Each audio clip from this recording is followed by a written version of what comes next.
가서 주님의 종으로 일생을 바치겠다라고 하는 결정을 가지게 되는 사람들은 그 결정을 가지는 순간까지 계속하는 일정의 어떤 과정이 있습니다. 그 과정은 뭐냐면 이 부르심이 과연 내가 혼자 생각하는 부르심이 아니라 하나님께서 내게 허락하신 확실한 부르심인가라고 하는 고민입니다. 그 문제를 가지고 계속 씨름하게 됩니다. 젊은 날 하나님 앞에 부름을 받아서 젊을 때부터 하나님 앞에 주의 종이 되기로 약속한 사람들, 그 사람들은 그래도 비교적 그 고민하는 과정, 고민하는 시간이 짧다고 할 수가 있습니다. 인생을 한참 진행하다 하나님께서 은혜를 주시고 깨달음을 주셔서 주님 앞에 부름받아 신학교에 가서 주의 종이 되고자 하는 분들에게는 더 많은 고민이 있기 마련입니다. 그 고민 가운데는 이제 지난 한 10년, 20년 열심히 다른 분야에서 최선을 다하는 삶을 살았고, 그 시간 속에서 내가 이루어 놓은 삶의 환경들이 있는데 이걸 다 놓고 주님 앞에 부름받아 나선다고 하는 것, 이게 과연 현명한 선택이 되겠는가라고 하는 그런 고민입니다.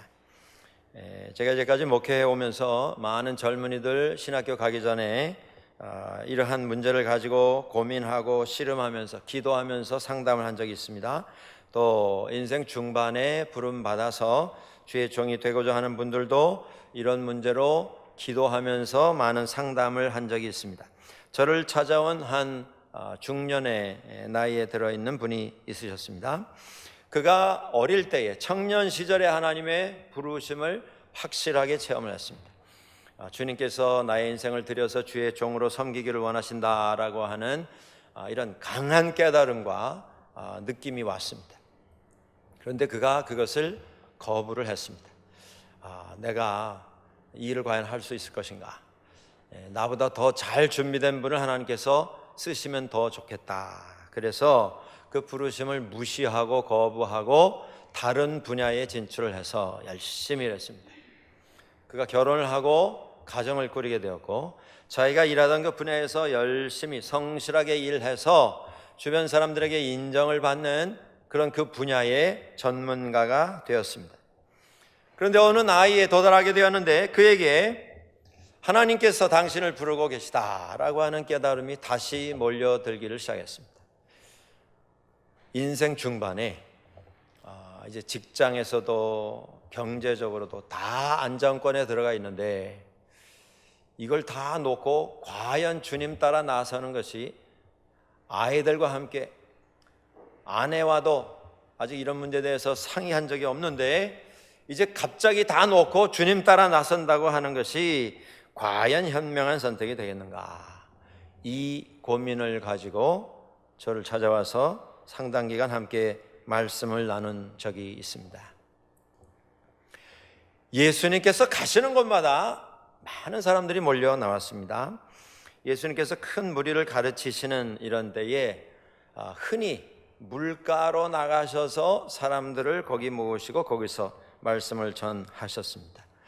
오늘 본문에 보면 그 상황이 사람들이 너무 많이 몰려와서 예수님께서는 점점 갈릴리 호수 쪽으로 뒷걸음질 해야 하는 이런 상황이 되었습니다. 거의 물속으로 이제 들어가실 수밖에 없는 이런 상황까지 된 것 같습니다. 그때 주님의 눈에 배 두 척이 비어 있는 것을 보시게 되었습니다. 그 두 척 배에서 일하는 사람들이 있었습니다. 오늘 성경 본문의 소개에 의하면 베드로, 시몬이라 불리웠던 시몬, 베드로, 요한, 그리고 야고보, 이 세 사람이 그곳에서 열심히 일을 하고 있었습니다.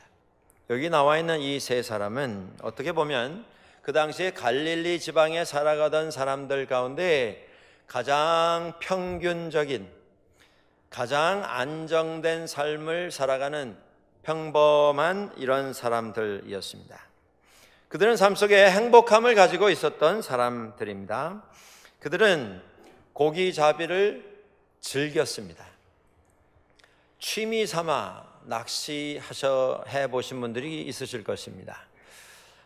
취미가 지나쳐서 그 낚시 때문에 집안에서 이런저런 말다툼을 하신 그런 경험도 있으실 것입니다.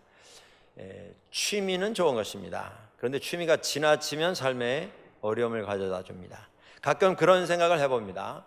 우리가 우리의 직업, 그 직업이 무슨 일이든 개인 사업이든 직장 생활이든 우리가 생업으로 삼고 있는 그 일을 취미처럼 할 수 있으면 얼마나 좋을까.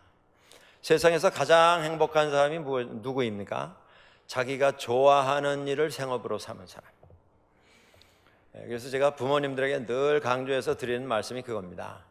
무엇이든 그것이 나쁜 일이 아니거든 자녀들이 하고 싶은 것을 권유해서 하도록 해주시는 게 제일 좋은 선물입니다. 부모가 너는 반드시 이거 해야 한다. 우리 가문의 전통이다. 너에게 거는 기대가 온 집안에서 다 지금 너에게 집중되고 있다. 이걸 꼭 해야 된다. 그래서 공부를 밤을 새가면서 하면서 학교를 들어갑니다. 들어가서 또 4년 동안 열심히 해서 성적도 좋았습니다. 부모님이 잔뜩 기대하고 계신데 그렇게 열심히 그렇게 많은 시간과 정성을 들여서 공부 마친 그 아들이 졸업하더니 이렇게 말합니다. 아무리 생각해도 이게 아닌 것 같습니다. 그래서 다시 직업 학교 찾아간 제가 청년들 여럿 알고 있습니다. 자기가 좋은 것, 자기가 신나하는 것, 생업이 취미 생활처럼 할 수 있으면 얼마나 좋겠습니까? 그런데 오늘 본문에 나와 있는 이 세 사람들, 시몬, 요한, 야고보, 그들은 고기잡이하는 생업이 취미처럼 즐거웠던 사람들이었습니다. 할 수 없어서 해가 뜨니까 일어나고 할 수 없어서 가족들이 기다리니까 무언가를 구해다가 가족들을 부양해야 하기 때문에 일터에 나가는 그런 발걸음이 아니었습니다. 그들은 그것을 좋아서 했습니다. 좋아서 했을 뿐만 아니라 잘 했습니다. 오늘 본문에 그들의 일하는 장면이 나옵니다. 그런데 우리가 요한복음 21장, 제일 끝장 21장을 찾아보면 거기 예수님께서 부활하신 이후에 제자들에게 몇 번 모습을 보여주신 다음에 제자들이 여전히 불안함을 느꼈습니다. 주님을 우리 눈으로 보기는 보았는데 이 주님께서 정말 부활하신 주님이신지, 그리고 부활하셨다면 우리에게 오셔서 이 전처럼 우리와 계속 동행해 주시면 좋은데 왜 지금은 또 우리를 떠나셔서 우리만 있게 하시는지 아직도 불안했습니다. 불확실성 때문에 어려워했습니다. 그리고 본인들이 주님 잡히시던 그 순간, 주님께서 고난받으시던 그 순간 그들이 행했던 행적들이 있기 때문에 주님 앞에서 마음을 정리하지를 못하고 괴로워했습니다. 그러다가 베드로가 그런 말을 합니다. 제자들에게 나는 고기를 잡으러 가련다. 그러니까 그 자리에 모여있던 제자들 자그마치 6명이나 됐습니다. 베드로까지 하면 7명입니다. 가룟 유다 제외한 11명 가운데 3분의 2의 인원이 한 자리에 모여있을 때에 베드로가 그 말을 한 것입니다. 그 말이 나오자마자 기다렸다는 것이 다들 너도 나도 가련다. 나도 고기 잡으러 가련다. 그러고는 우르르 몰려서 갈릴리 바다로, 갈릴리 호수로 나아간 기록이 나옵니다. 너무 답답해서 그래서 낚시나 하러 가자. 그게 아닙니다. 그들은 그 일을 즐겼던 사람들입니다. 아주 전문가입니다. 그 일을 해도 아주 잘했던 사람들입니다. 그들은 그 일을 할 때에 성공적인 이런 가장들이었던 것도 우리가 짐작을 해볼 수가 있습니다. 본문에 배가 두 척이 나오는데 소유주가 하나는 시몬의 것이고 다른 하나는 요한과 야고보의 배였습니다. 물고기 잡는 일을 생업으로 하는 분들에게 있어서 제일 큰 소원이 있다면 자기 배를 가지는 것입니다. 그들이 자기 배를 소유하고 그 일을 했습니다. 그 일을 잘했고 잘해서 얻는 삶의 이익도 상당 부분이 채워졌던 것 같습니다. 베드로 같은 경우에는 그가 결혼도 하고 집안에 장모님도 모시고 어려움 없이 살았던 것을 볼 수가 있습니다. 또한 그들은 그 일을 재미있게 했고 잘했고 경제적으로도 성공적이었을 뿐만 아니라 그들은 좋은 동료를 가지고 같이 일할 수 있었습니다. 시몬, 요한, 야고보 이 세 사람은 무슨 일이 있더라도 마치 친형제처럼 똘똘 뭉쳐서 서로 돕고 서로 도움을 베푸는, 무슨 일이 있더라도 서로가 어려움에 빠지면 다른 거 다 뒤로 하고 먼저 그 일을 돌보는 그런 형제애를 나누는 동업자였고 동료였습니다. 우리들도 생활 속에서 생업이라는 것을 진행을 합니다. 여러분들 그 생업을 취미생활처럼 즐거워서 할 수 있다면 얼마나 좋겠습니까? 하는 것마다 성공적으로 열매가 맺혀지면 얼마나 좋겠습니까? 그 일을 하는데 그 똑같은 마음과 생각을 가지고 서로 돕는 가족처럼 그렇게 친한 동료들이 있다면 얼마나 좋겠습니까? 일의 만족도가 얼마이냐, 이게 중요합니다. 지금 무슨 일을 하느냐, 업종이 뭐냐, 이게 아니고 내가 얼마나 그 일에 만족을 하고 있는가, 그 일이 나에게 얼마나 큰 기쁨과 재미를 가져다 주는가, 그 일이 어떤 기간이 지난 다음에는 내게 익숙해져서 그래서 눈 감고도 내가 편리하게 처리할 수 있는 그런 일이라면 얼마나 좋겠습니까? 또 그 일들이 내 삶 속에 가져다주는 이익을 통해서 내 가정이, 내 자녀들의 미래가 안정적으로 자리 잡아갈 수 있다면 이것처럼 좋은 게 어디 있겠습니까? 돈을 많이 벌 수 있는 이런 직종이라 할지라도 그 일이 3년 단위로 끝이 나서 3년만 지나면 또 다른 일을 찾기 위해서 신경을 매 3년마다 써야 하는 일이라고 하면 그건 삶 속에 부담이고 어려운 일이 될 것입니다. 삶 속에 안정적인 생활을 유지하는 것, 이것이 참 중요합니다. 이제 말씀드린 이 몇 가지 단어들은 우리가 얼마나 행복하고 얼마나 평안한 삶을 누리느냐에 있어서 대단히 중요한 필수 조건들입니다. 시몬과 요한과 야고보 이 세 사람들이 그런 삶을 소유했던 사람들입니다. 지극히 전통적이고 상식적이고 모든 사람들이 다 추구하려고 하는 가장 모델과 같은 삶을 진행을 하고 있었습니다. 그때에 예수님께서 그들을 찾아오신 것입니다. 배 두 척을 보시고 오셔서 그 배에 오르셨습니다. 더 이상 설 자리가 없었기 때문에 물가에서 조금 떨어져서 물가에 모인 사람들에게 말씀을 전하시기 위해서 그 배에 올라가신 것입니다. 물론 그 배의 주인에게 양해를 구했을 것입니다. 그 배의 주인이 아마 시몬 베드로인 것 같습니다. 지금 조업은 다 끝이 났고 고기 잡는 일은 다 끝이 났고 지금 그물을 수선하는 일을 하고 있기 때문에 배를 쓰지 않고 있기 때문에 지금 상황을 보니까 이 선생님이 이 배에 올라오셔서 말씀을 전해야 하는 그런 상황이신 것 같은데 뭐 빈 배 좀 사용하도록 허락해 드리자, 이게 좋은 마음이 아니겠습니까? 삶 속에 행복을 가지고 있는 사람은 삶 속에 여유를 가지고 삽니다. 그래서 다른 사람에게 호의를 베풀 수 있는 이런 상황, 이런 필요가 있는 데에는 항상 좋은 뜻을 가지고 그들에게 호의를 베푸는 일을 하는 것을 볼 수가 있습니다. 우리도 그렇지 않습니까? 우리가 삶이 행복하면 남들이 좀 도와달라고 할 때 왜 돕지 않겠습니까? 자, 여기까지는 모든 것이 순조롭게 다 진행이 되어 온 사람의 전형적인 모습을 우리가 볼 수가 있습니다. 자신의 삶에 만족하고 익숙하고 경제적인 어떤 결과에 또 만족하고 좋은 친구, 이웃, 행복합니다. 삶이 안정이 되어 있습니다. 모르는 분입니다만은 어떤 필요를 가지고 있는 분들에게 호의를 제공하는 여유까지도 가지고 있습니다. 여기까지는 지극히 당연한 삶의 모습입니다. 지극히 자연스러운 일의 진행이 되고 있는 것을 볼 수가 있습니다. 그런데 여기까지 왔는데 여기서 삶이 역전이 되기를 시작합니다. 육지에서 목수업으로 생업을 이어온 것으로 알려져 있는 예수라고 하는 선생이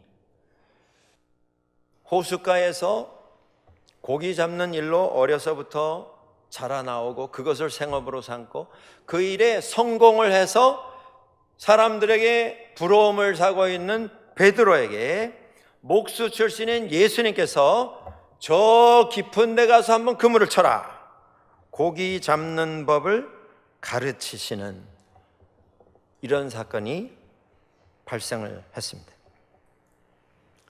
이건 상식이 아닙니다. 여러분들 운전 선생님에게 가서 운전을 그렇게 많이 해보지 않은 분이 운전은 이렇게 하는 겁니다 말하는 것, 이거 웃기는 얘기가 아니겠습니까? 요리하는 것에 대해서 익숙해 있는 주부에게 가셔서 라면 한 2번 끓여본 분이 요리는 뭐 이렇게 해야 합니다 말하는 것, 이거 정말 우스꽝스러운 이야기 아니겠습니까? 상식이 아닌 일이 지금 여기서 벌어지고 있습니다. 여러분들 중요한 것이 이것입니다. 예수 믿는 일이 바로 이런 일입니다. 우리가 예수 믿으면서 늘 고민하고 마음에 불편함이 있고 예수 믿으면서 예수 믿는 것 때문에 밤잠을 못 이루고 괴롭고 그렇다고 하면 예수를 왜 믿겠습니까? 우리가 예수 믿으면서 행복함이 우리에게 있어야 할 것 아닙니까? 그래서 예수 믿으면서 편안한 마음 갖고죠, 우리들이 노력을 많이 하지 않습니까? 될 수 있으면 우리가 예의를 지켜서 서로를 대하려고 합니다. 상식을 갖추어서 서로에게 관계를 만들어 가려고 합니다. 세상 살면서 좋은 이웃의 동료들 만들려고 합니다. 신앙의 동지들 만들려고 합니다. 일을 할 때 열심히 해서 그 일이 또 재미있는 일이 되어서 나에게도 기쁨을 가져다 주는 일이 될 뿐만 아니라 거기서 만들어지는 경제적인 이득이 내 삶을 편안하게 하고 안정적으로 만들어주는 이런 유익한 삶을 우리가 신앙생활 속에서 진행을 하고 있지 않습니까? 하나님과의 관계도 마찬가지입니다. 우리가 하나님과 늘 대적해서 싸우면서 하나님과 늘 다툼을 가지면서 어떻게 우리가 행복한 신앙생활을 할 수가 있겠습니까? 하나님과도 좋은 관계를 유지하면서 살려고 우리가 노력하지 않습니까? 여기까지는 모든 사람들이 알고 있는 삶의 행복의 방법이고 모습입니다. 그런데 하나님께서는 누구에게나 반드시 우리가 익숙해져 있고 편안하게 생각하는, 우리가 좋아하고 행복하게 생각하는 그 어떤 삶의 기준을 뒤흔들어 놓는 일을 가지고 우리를 찾아오시고야 만다고 하는 것입니다. 이게 신앙입니다, 여러분들. 이게 신앙 안에서 일어나는 사건입니다. 베드로에게 있어서 고기 잡는 일은 그의 전문 분야입니다. 전공 분야입니다. 다른 건 몰라도 그것만큼은 그가 완전히 도 같은 한 사람입니다. 그런데 그에게 오셔서 주님께서 저기 깊은 데 가서 고기를 잡아라. 베드로가 대답합니다. 우리가 밤새 고기를 잡느라 수고를 했습니다. 많은 애를 썼습니다. 우리가 초보가 아니고 100가지 우리 재산으로 마련한 긴 세월을 고기 잡으면서 살아왔습니다. 그런데 아무것도 잡지 못했습니다. 선생님께서 편히 주무시던, 쿨쿨 주무시던 그 밤새 우리는 노동을 했습니다. 그런데 아무것도 잡지 못하고 지금 금을 수선하고 있지 않습니까? 이걸 보시지 않습니까? 점잖은 말로 지금 저에게 이래라 저래라 하시는 것, 그건 하실 말씀이 아닙니다. 그런 뜻이 아니겠습니까? 하나님께서 우리 삶 속에 우리가 익숙해져 있는 부분, 삶 속에 내가 이루어 놓은 내 삶의 이것만큼은 내 삶의 철학이다 생각하는 그것에 대해서 그것을 좀 내려놓아라고 말씀하시며 우리에게 다가오시는 때가 있다고 하는 것입니다. 일의 방법은 이래야 하고, 일의 순서는 이래야 하고, 이 일은 이렇게 결정이 돼야 한다. 우리가 다 상식적으로 알고 있는 내용이 있지 않습니까? 그것을 좀 내려놓아라 말씀하시며 주님께서 우리에게 다가오시는 순간이 누구에게나 있다고 하는 것입니다. 하나님께서는 상식을 절대로 무시하시는 분이 아니십니다. 우리가 다 상식선에서 서로를 대하고 서로를 대하지 않습니까? 그런데 하나님께서는 상식을 무시하시지는 않지만 상식에 붙잡히시는 분은 아니십니다. 하나님은 상식을 초월하는 위대한 부르심을 가지고 우리를 찾아오시고 우리에게 응답하기를 요구하십니다.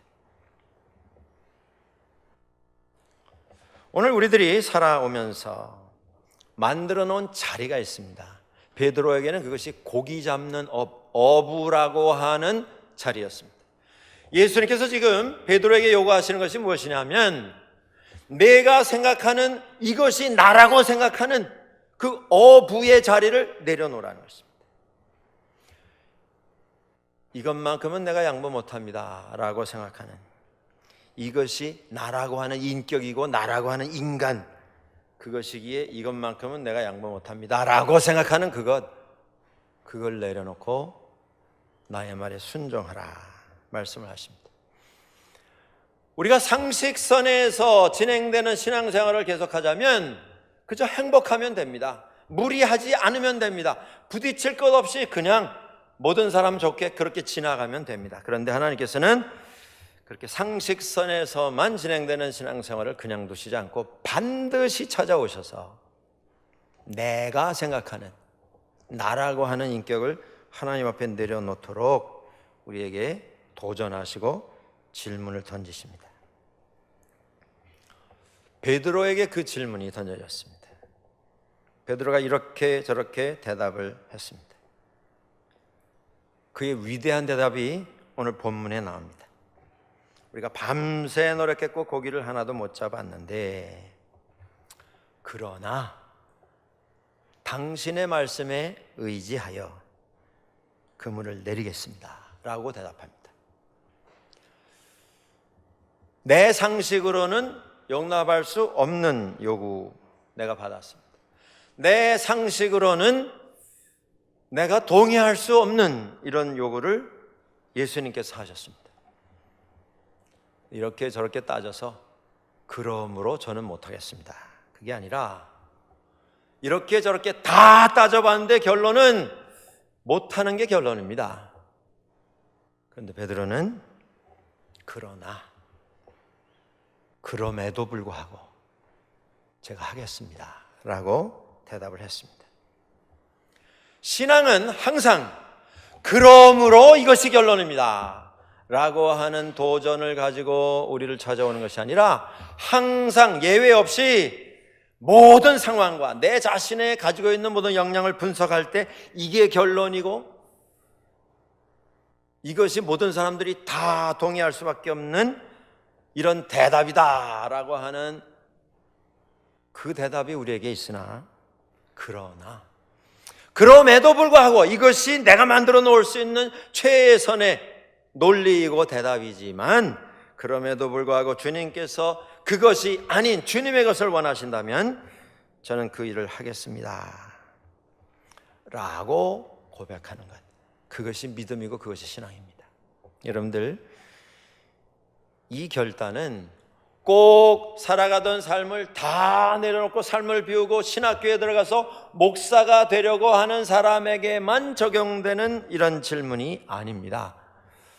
우리 믿는 사람에게 주님께서 매일 찾아오십니다. 매 순간 찾아오십니다.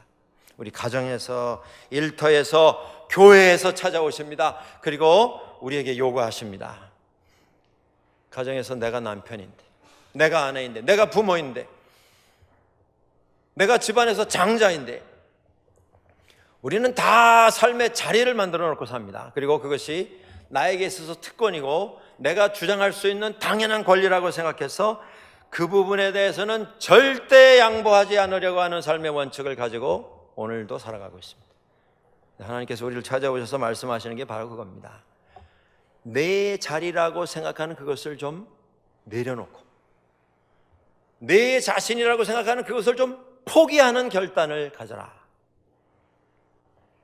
내가 가장이지만, 내가 남편이지만 그것만 주장할 것이 아니라 겸손한 마음으로 아내를 대하고 사랑하는 마음으로 자식들을 대하는 그런 결정을 좀 하라, 우리에게 요구하십니다.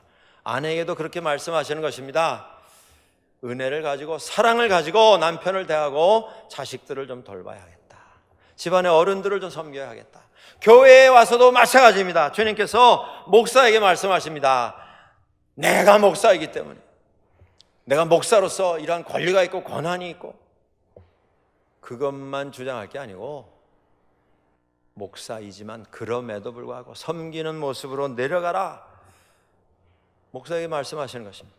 내가 장로이기 때문에, 내가 권사이기 때문에, 내가 안수집사이기 때문에, 내가 우리 교회에서 몇 년, 몇십 년을 지냈기 때문에 이건 내 권리이고 이건 내 특권이다. 그게 아니라 내 것인 건 맞습니다. 다른 사람이 다 인정하는 특권인 건 맞습니다. 그런데 그럼에도 불구하고 그건 내려놓는 결정을 한번 해봐라. 주님께서 우리에게 말씀하시는 것입니다. 그 위대한 부르심 앞에 베드로는 완벽한 대답을 이미 가지고 있었던 사람입니다만은 그럼에도 불구하고 말씀에 의지하여 제가 하겠습니다. 순종했습니다. 순종했을 때에 그는 이전에 꿈도 꾸지 못했던 삶의 평안과 기쁨과 보람을 소유할 수가 있었습니다. 두 배가 쫓아 들어가서 고기를 담았는데 배가 가라앉을 정도로 고기가 잡혔습니다. 완전 초보자인 예수님께 삶을 맡겨드렸을 때에 인간이 생각하지 못한 모든 것이 채워지는 역사를 경험하게 되었습니다. 그때 베드로가 고백합니다. 앞에서는 선생님, 제가 한번 해보겠습니다. 근데 주님의 말씀대로 행했을 때 이루어진 결과를 보고 그는 주여, 선생님이 아닙니다.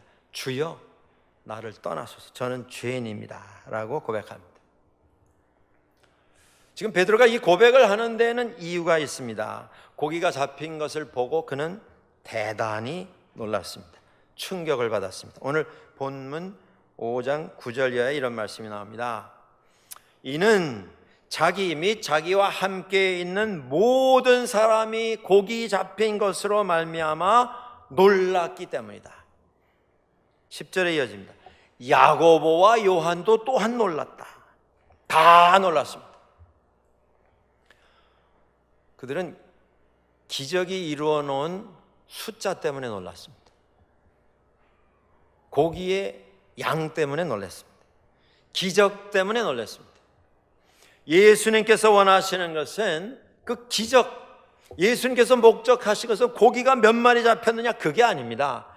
자기 자신이라고 생각한 그것을 내려놓을 때에 삶 속에 일어나는 변화, 그걸 좀 보기를 원하셨던 것입니다. 그래서 그들에게 말씀하셨습니다. 너희가 이 고기 잡힌 것을 보고 놀라느냐? 너희는 이제까지 고기 잡는 일에 성공적으로 종사하면서 잘 살아왔는데 이제부터는 사람을 낚는 어부가 될 것이다. 너희는 이제부터 사람을 취하는 일을 하게 될 것이다. 말씀을 하셨습니다. 전도하는 일, 사람을 인도해서 예수님께 데리고 오는 일, 복음을 전포하여서 영혼을 구원하는 일, 그 일이 인생에 있어서 가장 중요한 일임을 알고 그 일에 종사하게 될 것이다. 그때 이 세 사람이 그의 인생을 걸고 마련해 놓은 자기 자신이라고 할 수 있는 모든 것을 뒤에 놓고 주님을 따라 나섰습니다. 예수 믿는 일은 바로 이런 일입니다.